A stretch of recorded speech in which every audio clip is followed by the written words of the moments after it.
Serial में आने वाला है एक नया ट्विस्ट। अब अनुपमा यह सोचती है मुझे कोठारी फैमिली को बताना होगा कि किस तरीके से गौतम ने आज प्रार्थना और अंश की शादी को बर्बाद करने की कोशिश करी है, और उसने यह बोला है कि प्रार्थना और उसको कभी कुछ नहीं रहने देगा। अगर मैंने सबको बता दिया तो हो सकता है सारी फैमिली तुमको सबक सिखाए। तभी अनुपमा कोठारी मैंसन जाने के लिए रवाना हो जाती है, और जैसे कोठारी मैंसन पहुंचती है वे उसे खाती देख के काफी ज्यादा भड़क जाती है और ये कहती है तुम्हारी हिम्मत कैसे हुई अनुपमा जोशी यहाँ आने की। तभी अनुपमा ये कहती है कि मुझे आपसे कुछ जरूरी काम नहीं कहती। तभी कहती है ये तुमसे कुछ नहीं बोलना है, तुम यहाँ के अभी के अभी यहाँ से निकल जाओ। खुशियाँ तो खा चुकी हो, मेरे मुँह को खरीदने के लिए आई हो अनुपमा जोशी।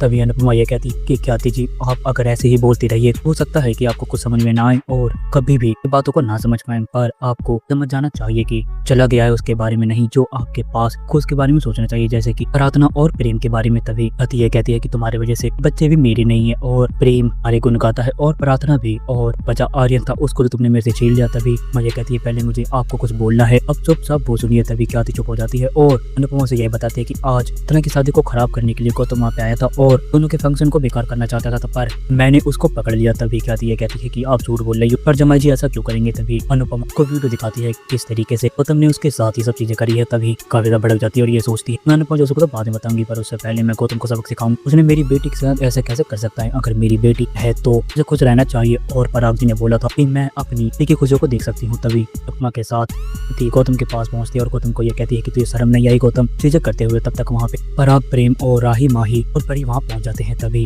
पराग ये कहता है कि आखिरकार क्या हो गया कहती जी, और आप तो क्यों चिल्ला रही हो। तभी ये कहती है कि देखिए ना हमारी बेटी का रिश्ता करना चाहता है और प्रार्थना की खुशियों को तहस नहस करना चाहता है। तभी पराग ये कहता है कि आप क्या बोल रही है ख्याति। ये कहती है कि अनुपमा जोशी ने खुद मुझे बताया है और अनुपमा यहीं पर है। तभी अनुपमा भी आ जाती है और गौतम अनुपमा को देखता है, उसके पैरों तले जमीन निकल जाती है और वो यह सोचता है कि अब क्या होगा, अनुपमा जोशी मुझे नहीं छोड़ने वाली है। तभी ख्याति ये कहती है कि मैं गौतम शौक तो लग गया होगा कि अनुपमा जोशी यहाँ क्या कर रही है और मैंने अनुपमा जोशी की बातों को क्यों माना। मैं तुझे एक बात बता रही हूँ गौतम, जो तूने किया है उसके लिए तुझे कभी माफी नहीं मिलेगी। तुझे क्या लगा कि मैं अनुपमा जोशी से करती हूँ तो मैं अपनी बेटी की खुशियों को तबाह कर दूंगी, तो ऐसा बिल्कुल भी नहीं है। तभी पराग कहता है कि प्रेम इस आदमी को अभी के अपने यहाँ से धक्के मार के बाहर निकाल वरना के खाल उतार दूंगा। तभी प्रेम ये कहता है कि सुना नहीं गौतम, यहाँ से निकलने के लिए और तुझे क्या लगा कुछ भी करेगा पूरी फैमिली चुपचाप सुनती रहेगी, तो ऐसा बिल्कुल भी नहीं है। फैमिली पूरे लोगों को अपना मानती है और गौतम तुझे पता चलेगा। तभी गौतम घबरा जाता है और ये कहता है कि पापा गलत बोल रही है। तभी पराग ये कहता है कि मेरी बेटी तेरी बीबी है ही नहीं तो मैं तेरा पापा कैसे लगा। गौतम अनुपमा जोशी कभी झूठ नहीं बोलेगी और जो तूने किया है उसके लिए तुझे कभी माफी नहीं मिलेगी, और जो तू कर रहा है उसके लिए तुझे तो जेल भिजवा देना चाहिए। पर मैं अपनी बेटी की शादी में कोई भी अड़चन डालना नहीं चाहता हूँ, इसीलिए तू अभी के अभी यहाँ से निकल जा वरना तेरे साथ अच्छा नहीं होगा। तभी ख्याति काफी भड़क जाती है और ये कहती इस जैसे आदमी को तो